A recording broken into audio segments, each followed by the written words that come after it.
Welcome to Module 1, Introduction to Economics. In this module, we're going to be introducing you to some economic terms.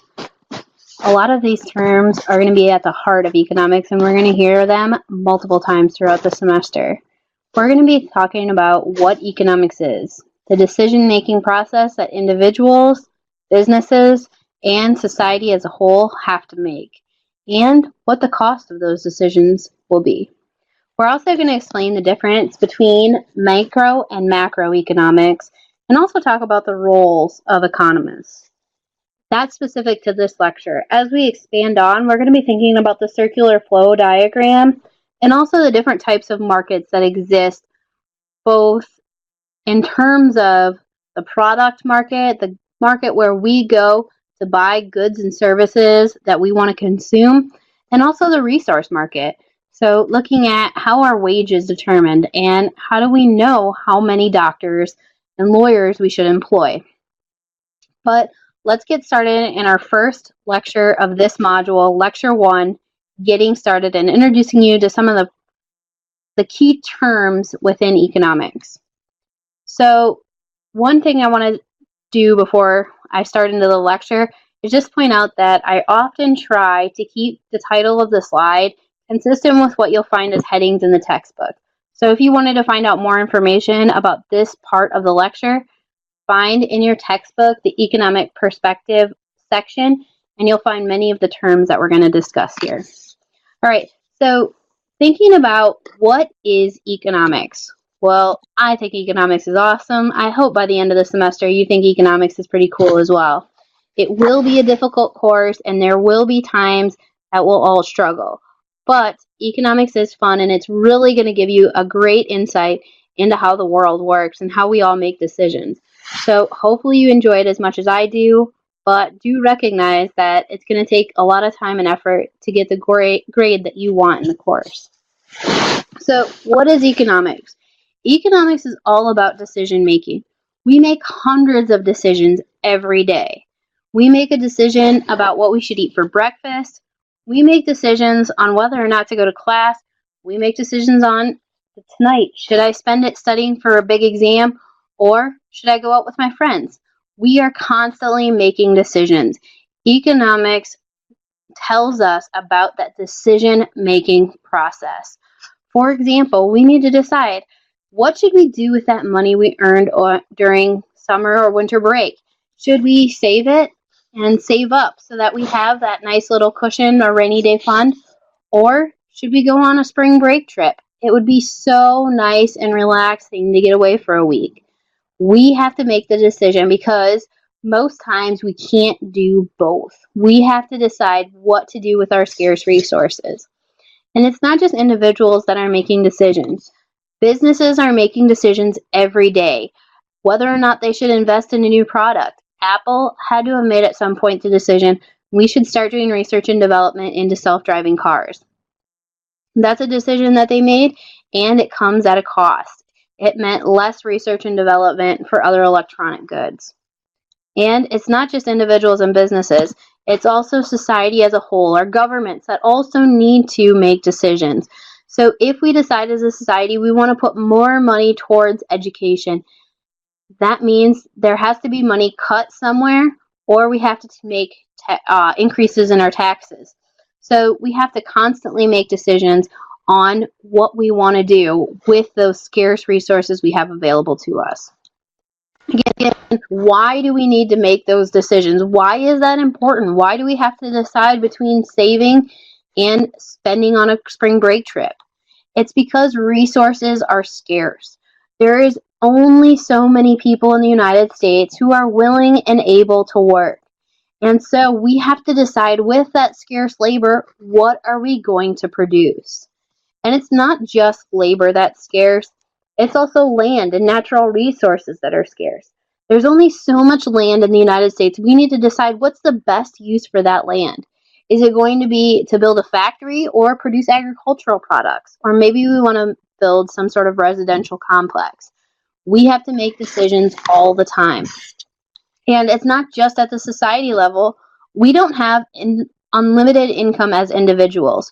We have a set income, and we have to make decisions. what should we do with that income? So when we start to think about us as individuals, and when we're talking about individuals, traditionally in economics, what we're going to talk about is a household problem. But the individual or the economics problem, the household has to make their decision.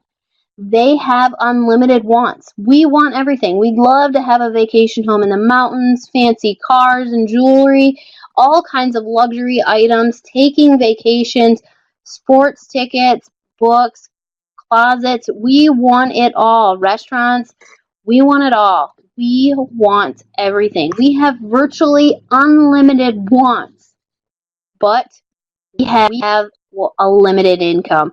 I can only work so many hours in a day. And since I can only work so many hours in a day, I have income constraints. I can only work, even if I worked 24 hours a day, I would still only be able to earn a fixed income. So since I have unlimited wants and limited resources, I have to make decisions. I have to decide which of my unlimited wants do I want to purchase with my limited resources. And that's exactly the problem that we're looking at in economics. For the economic problem for an individual, we're thinking about which of those unlimited wants we should purchase with our limited resources. So we know we only have so many hours in a day to work. That's going to allow us to earn so much income that we can't buy everything. So how do we determine what we should purchase? Then we can think about society's problem. So it's not just individuals that have a problem, it's society as a whole. When we add up the wants of everyone in society, when we look at your wants and my wants and everybody in the United States and everybody around the world, everyone has virtually unlimited wants. But again, we have a fixed amount of resources, even if we're talking about all of the people who could be working in the entire world, right? There's still a fixed amount of labor. And so society's economic problem is the same issue. Everybody has virtually unlimited wants, but we have scarce, what we call factors of production. There isn't unlimited amount of things out there that can allow us to produce goods and services. And what are those things that allow us to produce goods and services? They are land. So we're talking about actual physical land and the natural resources that come on that land. So we have a fixed set of land in the United States, and we need to decide what's the best use of that land. Is it for industry? Is it for residential? Is it for agriculture? We have a fixed amount of labor. Again, there's only so many people in the United States who are willing and able to work. And so we have a fixed amount of labor, and we need to decide what's the best use of those individuals' time. Capital. In economics, capital is referring to the machinery, the equipment that allows us to produce additional goods. So it's some sort of good that we're going to use to produce more goods. An example might be a piece of farm equipment. We're going to purchase a tractor, and it's going to allow us to produce peanuts or corn or cotton. All right, so that's a piece of capital. Another piece of capital might be a piece of equipment you find in a factory. So some sort of piece along the assembly line that we purchase this piece of equipment, and it allows us to produce more goods and services in the future. And our final factor of production is entrepreneurial ability. Not everyone is made to be an entrepreneur. It takes risk, and it also takes a lot of time and hard work. And since not everyone has that ability, we have a scarce amount of entrepreneurial ability, and that means a scarce amount of goods and services that we can produce with our time. Since our land, labor, capital, and entrepreneurial ability are fixed, they're scarce, we have to decide which of society's virtually unlimited wants do we want to produce. And so we're going to get into that decision of how do we decide which goods and services are produced in our upcoming modules. But the key point to take away here is that at a society level, we cannot produce everything. Our factors of production are scarce, and we need to decide what should we use those scarce resources to produce. Okay, and again, this is just emphasizing that there's a limited amount of resources and time, and we have virtually unlimited wants. So which of those unlimited wants are we going to decide to produce? All right, so we've been talking about weighing those costs and benefits. How do we decide what to produce? How do we decide what to consume? Well, we can determine what it costs. So let's go back to that spring break trip. How do we decide if we should spend the money on that spring break trip or if we should save it? We're going to compare the costs and the benefits.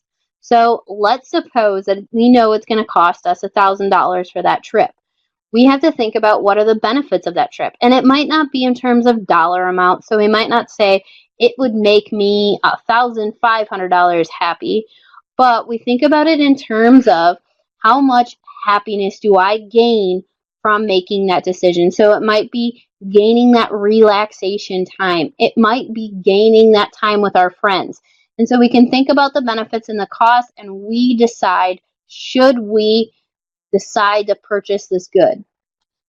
And the economic term that we use for this weighing of costs and benefits, and we do this every time we make a decision, is called marginal analysis. And we're going to get into a more specific. So when we're talking about marginal analysis, it's weighing the costs and the benefits of our decisions. Should we purchase that product? All right, so my example of marginal analysis is Cantina 76. So at Cantina 76, they have these delicious Peruvian shrimp tacos. They're my favorite. And you can buy them one at a time. So the decision is always, how many tacos should I eat? So the cost of a taco is $2.99. So the marginal cost if I order one taco is $2.99. So I have to decide, how many tacos should I consume? Right? The first taco, I might put a lot of weight on that taco. I might think it's worth $5 to me, right? I would definitely pay $2.99 for the taco. The benefit is greater than the cost. I'm going to eat that taco. But when do I decide to stop?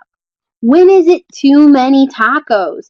Right? When does the benefit I get from consuming another taco become less than the cost? That's how I determine when I should stop. So we weigh the cost and the benefits, and we decide, should I consume that product? So again, since resources are scarce, us as individuals, to solve our economic problem, use marginal analysis. When do I stop consuming tacos? How many tacos do I consume? We consume those tacos as long as the cost of another taco is less than the benefit of eating another taco. So as soon as my cost becomes greater than my benefit, as soon as I become so full that it's not worth $2.99 to consume another taco, that's when I stop. When I am so full, when the benefit, when the happiness that I get of eating that taco becomes less than the cost, then I stop. And this happiness, this benefit I get from eating another taco is called utility. The economic term for happiness is utility. And so as long as my happiness is greater than the cost, I'm eating those tacos.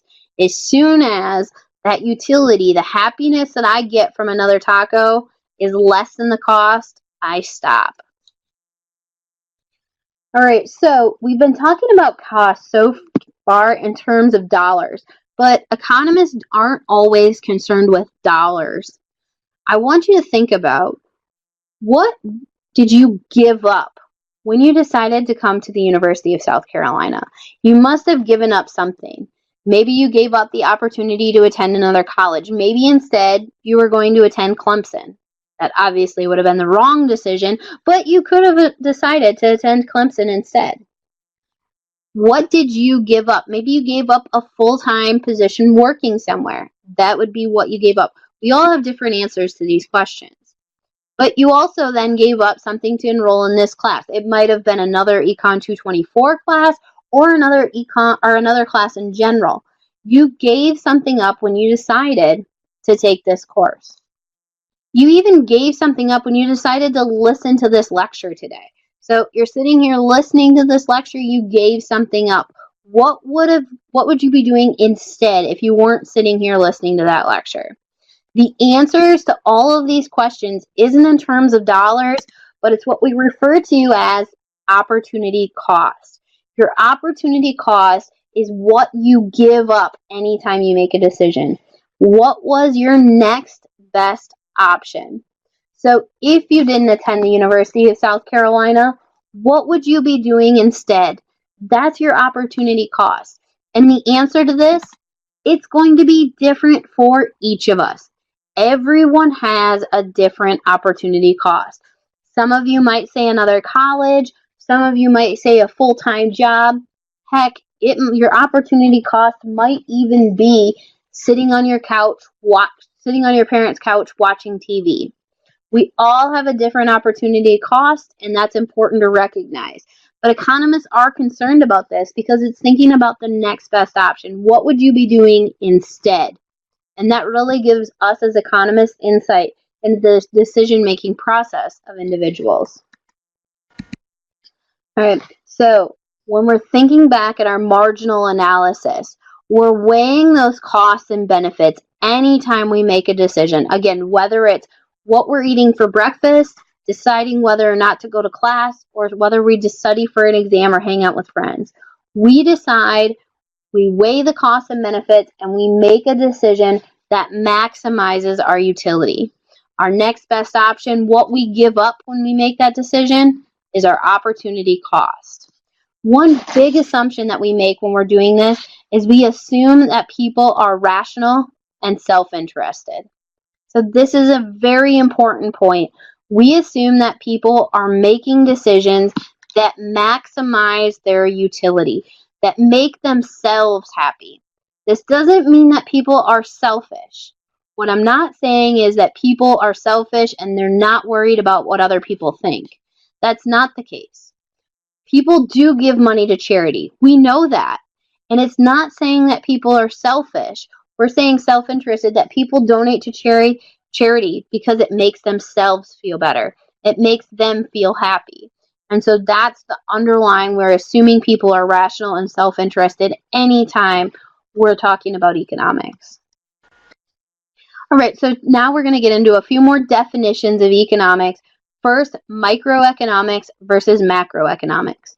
When we're thinking about microeconomics, microeconomics is the individual decision-making process. We're thinking about the decisions that individuals make, that individual firms make, or something at the industry level. We're just looking at a piece of the economy. We're just taking out one sector of the economy and saying, this is what's going on. This is the decision-making process of these individuals. Macroeconomics, on the other hand, is the big picture. We're looking at the full economy. What is the full economy look like? What's the full economy doing? Let's look at a quick example of this. So when we're thinking about microeconomics, we could look at the individual decision of different firms within the auto industry. We could say, how does Ford decide what price to charge?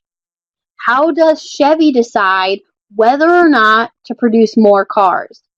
How does Toyota decide whether or not to enter into the self-driving vehicle market? We look at the individual firms. It's also going to be microeconomics when we do one step up and we start to talk about the auto industry. The auto industry is still just a piece of the economy. We're looking at, okay, what does sales look like for this industry? What do the future prospects look like for this industry? We're just looking at a very small piece of the economy, microeconomics. But when we put all of these pieces together, the auto industry, along with the energy and the service industry, when we start to put all of these pieces together, that is macroeconomics. We're looking at the big picture, the full puzzle.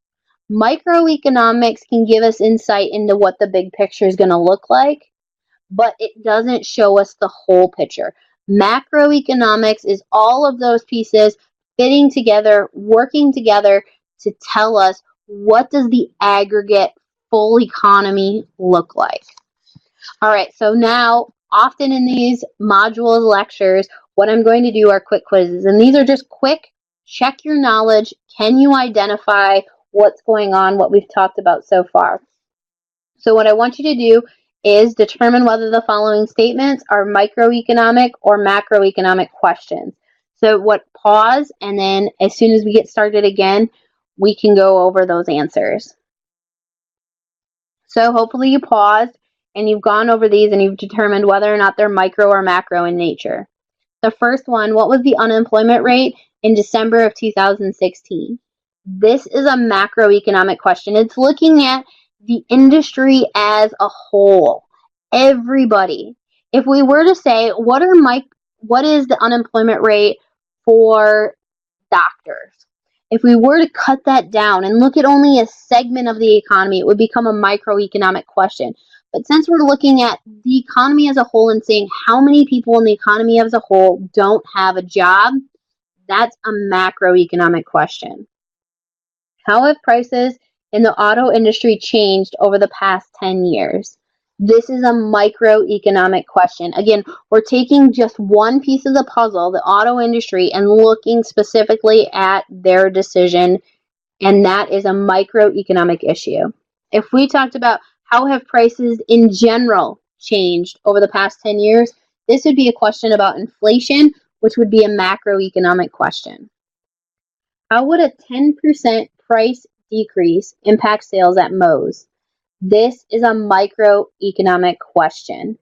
We're looking at an individual business and the decisions that they make. And so again, a microeconomic topic.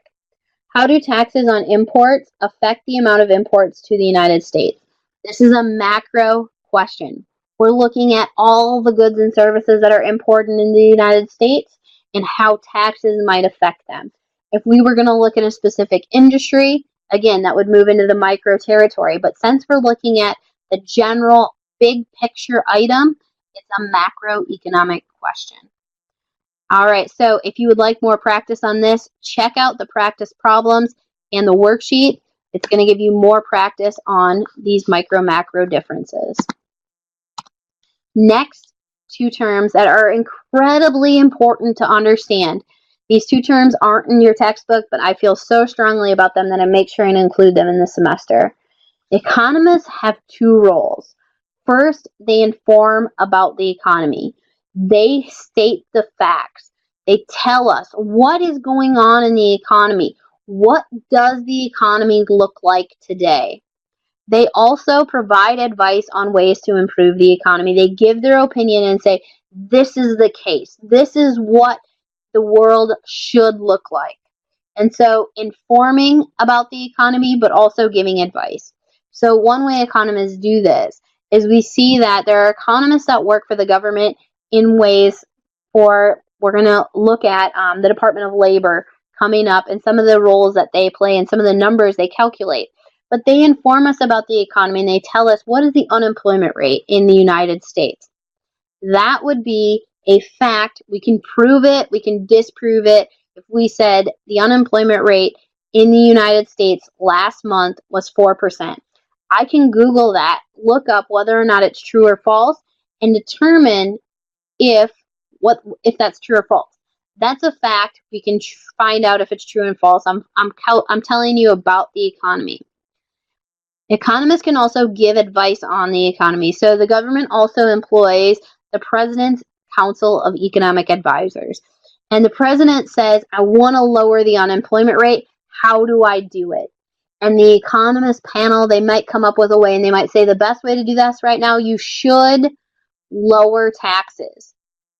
And that would be one way of them giving advice, providing a way to help the president improve the economy. It's opinion.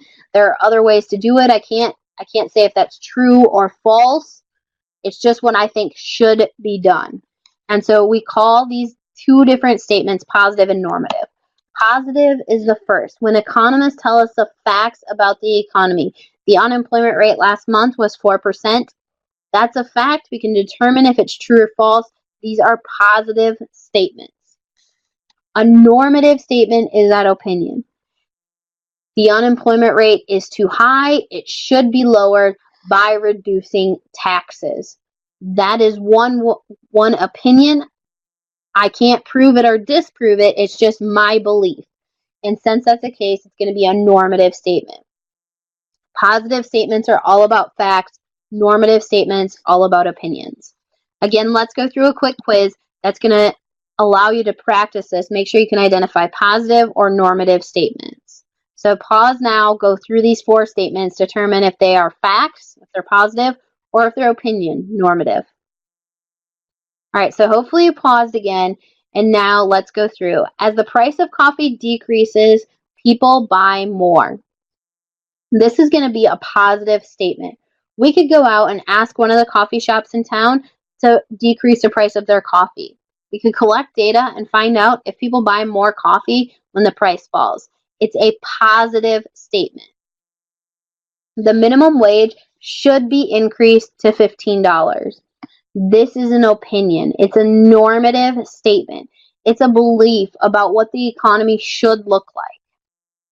The government should lower the unemployment rate by cutting taxes. This is the example I just stated, but a normative statement. Again, an opinion. Those should indicators tell us that we're talking about a normative statement. Finally, the GDP increased in the second quarter of 2016. This is a positive statement. I can Google it. I can find out if it's true or if it's false. This concludes lecture 1 of our first module.